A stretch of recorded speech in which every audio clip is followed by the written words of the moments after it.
The Veritas 8C alarm system, triggering repeatedly, often points to tamper circuits and battery problems. Tamper alarms commonly occur due to loose wiring, electromagnetic interference, or faulty sensor connections. Inspect all sensor connections, ensuring they're secure and properly grounded. Use a multimeter to check tamper loop resistance, which should be less than 1 ohm.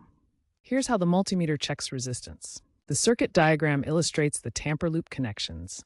For battery issues, common signs are alarms during power outages or low battery warnings. Replace the 12-volt battery every 3 to 5 years, monitoring its health via the panel's LCD or app. Note that extreme weather, like heat waves, can exacerbate battery drain. These sensors can be affected by the system's overall health. In 2025, firmware version 8.5 has decreased these issues by addressing tamper circuits and improving battery diagnostics. Incorrect panel programming can cause false alarms on your Veritas 8C system.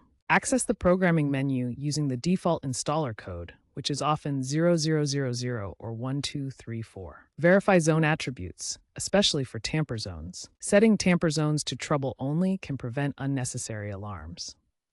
Ensure your Veritas 8C has the latest firmware.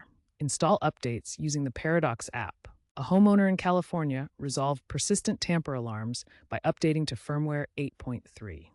Looking to the future, wireless and IoT-enabled alarm systems are becoming more prevalent, reducing wiring-related tamper issues.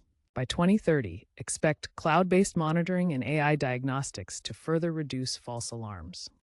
Sustainability trends favor lithium-ion batteries for longer life, addressing current lead-acid drawbacks. Make sure to check your alarm regularly, following maintenance tips to keep it in working order.